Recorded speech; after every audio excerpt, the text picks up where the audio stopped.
আপনি জানেন কি কেন দিন দিন সনাতনীদের সংখ্যা হ্রাস পাচ্ছে? আত্মার শান্তি কেন দিন দিনে কমে যাচ্ছে? কেন মানুষের মধ্যে দিন দিন উগ্রতা বৃদ্ধি পাচ্ছে? এর কারণ কি? এর সমাধান কোথায়? জানতে হলে ভিডিওটি শেষ পর্যন্ত দেখুন এবং চ্যানেলটি সাবস্ক্রাইব করুন, যাতে এরকম আরও অনেক কিছু জানতে এবং জানাতে আপনাদের সাহায্য এবং করতে পারি এবং আপনাদের সাহায্য আমরা পেতে পারি। তো চলুন শুরু করা যাক আজকের আলোচ্য বিষয়। ওম নমঃ শিবায়, ওম নমো ভাগবতে বাসুদেবায় নমঃ। আজ আমরা এক পবিত্র যাত্রায় বেরিয়েছি, সনাতন ধর্মে ফিরে যাওয়ার, নিজের শিকড়কে আবার চিনে নেবার আর আত্মাকে পুনর্জাগরণের আহ্বান জানাবার যাত্রা। সময় বদলেছে, পৃথিবী এগিয়েছে, কিন্তু মানুষের হৃদয় ধীরে ধীরে ভগবান থেকে দূরে সরে গেছে। আর সেই ভগবানের ডাক, হে সন্তান ফিরে এসো, আমি এখনো তোমার অপেক্ষায় আছি। এই নিয়ে আমরা আজ আলোচনা করব। তো প্রিয় বন্ধুরা, চলুন শুরু করা যাক। ভগবান শ্রীকৃষ্ণ গীতায় বলেছেন, যদা যদা হি ধর্মস্য গ্লানি ভবতি ভারত, অর্থাৎ যখন ধর্ম ক্ষীণ হয়, অধর্ম মাথা তুলে দাঁড়ায়, তখনই ভগবান অবতীর্ণ হন মানব রূপে, অবতার রূপে। আজও বর্তমান পৃথিবীতে এই কলিযুগে তেমনি এক ধর্ম সংকটের মধ্যে চলছে সনাতন ধর্মাবলম্বী অনুসারীরা, যেখানে মানুষের হাতে প্রযুক্তি আছে কিন্তু নেই শান্তি, মনে আছে জ্ঞান কিন্তু আত্মা তৃষ্ণার্ত ভক্তির জন্য। বন্ধু, সনাতন ধর্ম কেবল কোনো প্রাচীন রীতি নয়, এটি হলো জীবন দর্শন, যেখানে প্রতিটি নিঃশ্বাস ভগবানের স্মরণে পবিত্র হয়। ধর্মে ফেরা মানে শুধু মন্দিরে যাওয়া নয়। এটি যদি কেউ বুঝিয়ে থাকে তাহলে আপনাকে ভুল বুঝিয়েছে। ধর্মে ফেরা মানে নিজের অন্তরের ভগবানের কাছে ফিরে যাওয়া, নিজের আত্মাকে চেনা, নিজের মধ্যে যে সনাতনী আছে সেটাকে জাগিয়ে তোলা। একবার ভেবে দেখুন বন্ধু, আমরা প্রতিদিন শত মানুষের সাথে কথা বলি, কিন্তু নিজের আত্মার সঙ্গে শেষ কবে কথা বলেছি? ভেবেছেন কি? ভাবেননি তো? এখন ভাবুন। ভগবান কোনো দূরের দেবতা নন, তিনি আমাদের, আপনার, আমার অন্তরের প্রতিটি স্পন্দনে রয়েছে, কারণ আমরা সেই পরমাত্মারই অংশ, এক একটি আত্মা।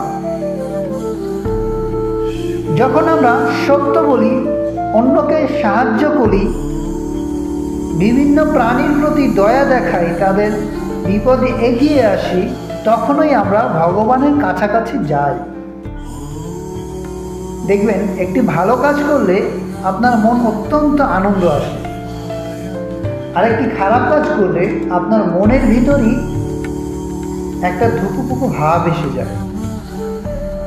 ভগবদ গীতা বলেছে, স্বধর্মে নিধনং শ্রেয় পরধর্মে ভয়াবহ, অর্থাৎ নিজের ধর্মে অবিচল থাকাই শ্রেষ্ঠ।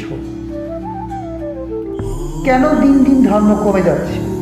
এই প্রসঙ্গে যদি বলতে হয় বন্ধু, একবার ভেবে দেখুন, শেষ কবে আপনি আপনার সন্তানকে বা আপনার বাবা মা আপনাকে বা আপনার আত্মীয় স্বজন আপনাকে আপনার ধর্ম সম্পর্কে জানিয়েছে?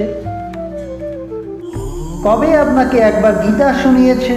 সে হোক ভগবদ গীতা কিংবা গুরু গীতা কিংবা রামায়ণ কিংবা মহাভারত, শুনিয়েছে কি? হয়তো ভাবলে খুব কষ্ট হবে কবে শুনিয়েছে, তাই না?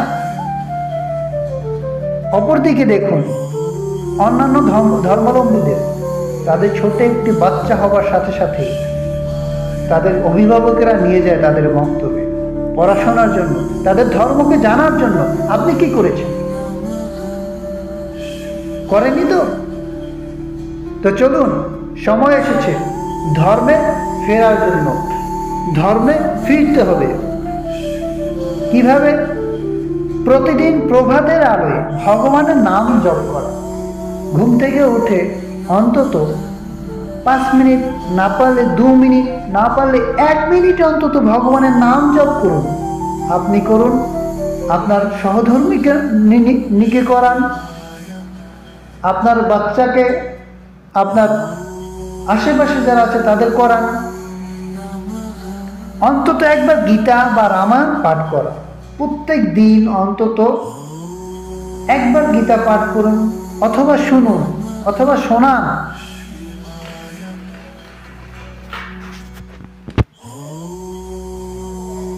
অন্যের মঙ্গল কামনা করা।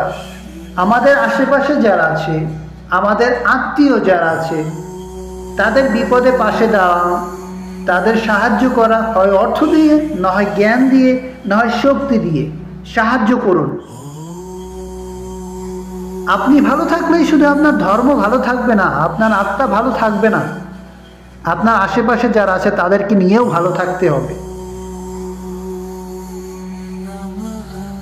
নিজের কর্মে সততা রাখা। সর্বদা চেষ্টা করবেন সৎ পথে থাকার, ধর্মের পথে থাকার। তাহলেই দেখা যাবে আমাদের ভিতরে, অন্তরের আত্মা একটা সদ্ভাব আসবে। আর আমরা যখন আমাদের আত্মার সদ্ভাবকে তৈরি করতে পারবো, আমাদের সন্তানেরাও সেইভাবেই চলবে, তারা ধর্ম থেকে বিচ্যুত হবে না। ধর্মে ফেরা মানে জ্ঞান জাগরণ করা। আমাদের হিন্দু সমাজের একটি বড় সমস্যা কি জানেন বন্ধু? সেটি আপনিও জানেন, আমিও জানি। আমি কৃষ্ণতন্ত্রী, আমি শিবতন্ত্রী, আমি মতুয়া, আমি অমুক। কেন ভাই? আমরা তো সবাই সনাতনী, সেই এক ঈশ্বরের সৃষ্টি, একই তত্ত্বে আমরা তত্ত্বী। এত তন্ত্রী না করে সবাই ভগবানের নাম স্মরণ করতে পারি। এখন বলতে পারেন ভগবান আমরা কাকে ডাকবো? শিব ভগবান, কৃষ্ণ ভগবান। হ্যাঁ, সবাই ভগবান। তারা কি নিজেদের মধ্যে তফাৎ করেছেন? করেননি। তাহলে আপনি আমি কে ভাই তফাৎ করার জন্য? যেই শিব সেই কৃষ্ণ, এক পরমাত্মাই তারা, একই পরমাত্মাই। ভগবান শ্রীকৃষ্ণ ভগবান শিবের শত্রু নন, ভগবান শিব ভগবান কৃষ্ণের শত্রু নন। তাহলে আমরা তার ভক্তরা কেন একে অন্যের শত্রু ভাই? এগুলো বাদ দিয়ে যদি আমরা ধর্মের পথে এগুতে পারি, আমাদের সন্তানদেরকে একত্রে মিলেমিশে পড়াশোনা করার মতো, ধর্মীয় শাস্ত্র সম্বন্ধে জ্ঞান দেবার মতো যদি একটু সময় ব্যয় করি আমরা, কি সমস্যা হয় ভাই? কোনো সমস্যা নেই তো। আজ আমার এই ভিডিওটি কোনো কাউকে উদ্দেশ্য করে না, আমি শুধু আমার ধর্মের জন্য, আমার সনাতন ধর্মের জন্য সবাইকে আহ্বান জানাচ্ছি।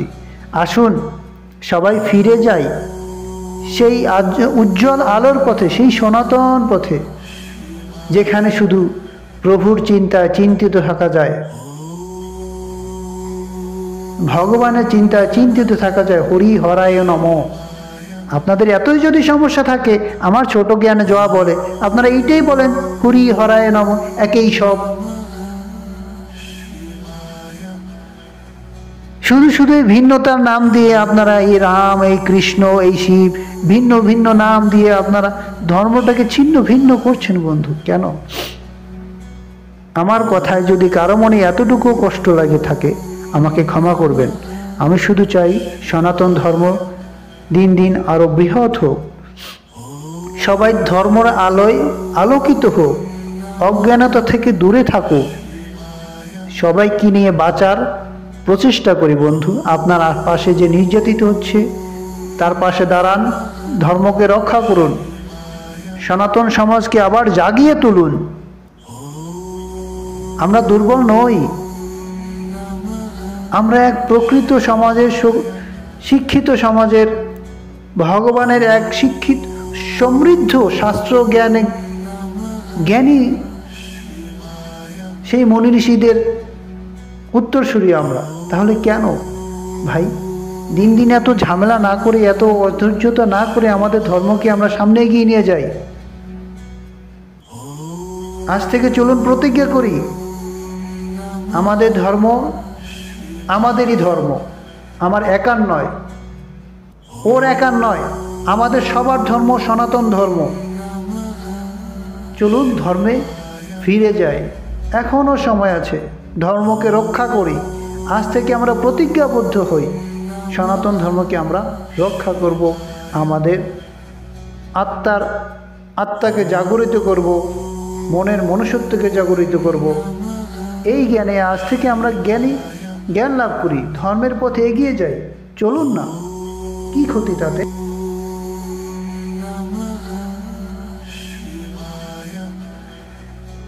ধর্ম ফেরা মানে আত্মার জাগরণ, আর এই আত্মার জাগরণটাই হচ্ছে ধর্মে ফেরা।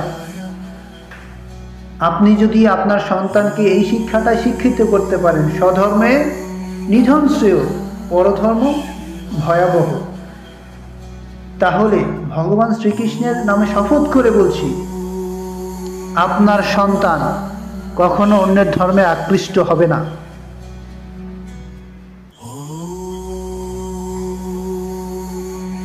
তো বন্ধু, শুধু নিজে নয়, আশেপাশে সবাইকে নিয়ে বাঁচতে শিখুন, বাঁচার প্রচেষ্টা তৈরি করুন।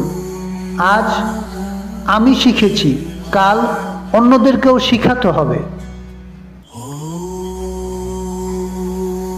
স্বধর্মে নিধন শ্রেয়, পরধর্ম ভয়াবহ, পরধর্মে যাব না, নিজের ধর্মে নিধন হব।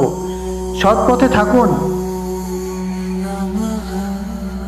এখন এটির আরও একটি দিক আছে, সাত্ত্বিক জীবন গঠনের মাধ্যমে স্বধর্মে টিকে থাকা। ধর্মে ফেরা যেমন আত্মার জাগরণ, তেমনি সাত্ত্বিক জীবন সেই জাগরণের ধারক। স্বাধীনতা রক্ষা করার চাইতে, স্বাধীনতা অর্জন করার চাইতে স্বাধীনতা রক্ষা করা অনেক বড় চ্যালেঞ্জ বা কঠিন। ঠিক তেমনই ধর্ম রক্ষাটাও অনেক বড় কঠিন। ভগবদ্গীতায় শ্রীকৃষ্ণ বলেন, আয়ুষ্যত্ব বলারোগ্য সুখপ্রীতি বিবর্ধ না। যে আহার জীবন শক্তি ও আনন্দ বৃদ্ধি করে সেই আহারই সাত্ত্বিক। আজকের দুনিয়ায় আমরা প্রায় ভুলেই গেছি, খাবার শুধু শরীরের জ্বালানি নয়, এটি আত্মার জ্বালানিও বটে। খাবার খেলে শুধু আপনার শরীর কি তাজা থাকে? আবার এই একই খাবারই আমাদের আত্মাকেও জাগরিত করে। কিভাবে? প্রশ্ন তো থাকতে পারে। মনে করুন আমি প্রশ্ন করলাম, কিভাবে? সাত্ত্বিক আহার মানে কি? তাজা নিরামিষ ভগবানের নামে নিবেদন করা খাবার, ফল, শাকসবজি, দুধ, ঘি, মধু, এইসব ভগবানের প্রিয় উপাদান, যার মধ্যে অসুর ভাব, রাগ ভাব থাকে না। এটি রাজসিক ও তামসিক গুণ থেকে আপনাকে দূরে রাখবে। এটি আত্মার খোরাক। রাজসিক ও তামসিক আহার কিভাবে ক্ষতি করে দেখুন। রাজসিক আহার দেয় অস্থিরতা, অহংকার, রাগ। তামসিক আহার আনে আলস্য, ক্রোধ ও ভয়। তাহলে বুঝেছেন তো আত্মার খোরাক কিভাবে হয় সাত্ত্বিক খাবার। সাত্ত্বিক আহারের প্রভাব, মন শান্ত হয়, চিন্তা স্পষ্ট হয়, ভক্তি ও জপে মনোযোগ বৃদ্ধি পায়, আত্মা ভগবানের সাথে সংযুক্ত থাকে।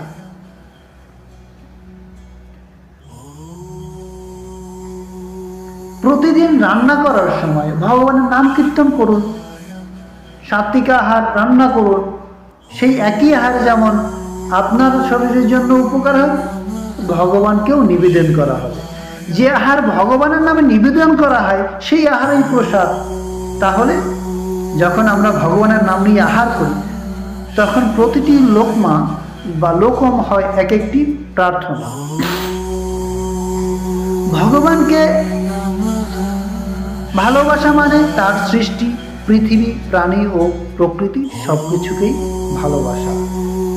ভগবানকে প্রসাদ অর্পণ করে যদি আপনি গ্রহণ করুন সেই প্রসাদ, কোনোদিনও সেই প্রসাদে আপনাকে তামসিক বা রাজসিক জ্ঞান দেবে না। সেই প্রসাদ সাত্ত্বিক আহার আপনাকে অবশ্যই ভগবানের পথেই নিয়ে যাবে।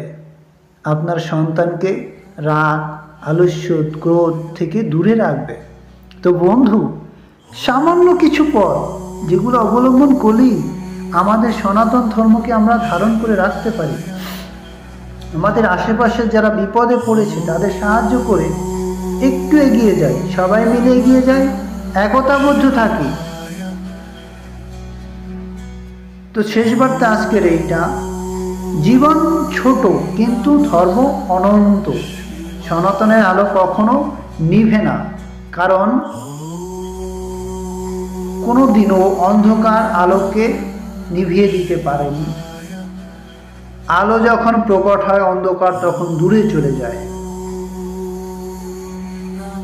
শুধু আবার জ্বালাতে হবে আপনার আত্মার আলোকে, আমাদের আত্মার আলোকে। ভিডিওটি শেয়ার করে সবাইকে জানিয়ে দিন। বন্ধু, আজ থেকে প্রতিজ্ঞা করি আমরা সবাই একসাথে ফিরে যাব ভগবানের পথে, ধর্মের পথে, সত্যের পথে। তাই ধর্ম বলেছে ধর্ম রক্ষতি রক্ষিত। যে ধর্মকে রক্ষা করে ধর্মই তাকে রক্ষা করে। ওম শান্তি, ওম শান্তি, ওম নমঃ শিবায়। জয় শ্রীরাম, জয় শ্রীকৃষ্ণ। এতটুকু যদি আপনাদের ভালো লেগে থাকে বন্ধু, তাহলে অবশ্যই ভিডিওটি শেয়ার করে আপনাদের আপনজনদের মাঝে এই বার্তাটি পৌঁছে দিন। ধর্ম রক্ষতি রক্ষিত, স্বধর্মে নিধন শ্রেয়, পরধর্মে ভয়াবহ। এই বার্তাটি আজই, এখনই আপনার প্রিয়জনকে পৌঁছে দিন। আপনার সন্তানকে আপনার শিক্ষায় শিক্ষিত করুন, আপনার গীতায় আলোকে জ্ঞান দিন। ওম নমঃ শিবায়, ওম নমো ভগবতে বাসুদেবায়।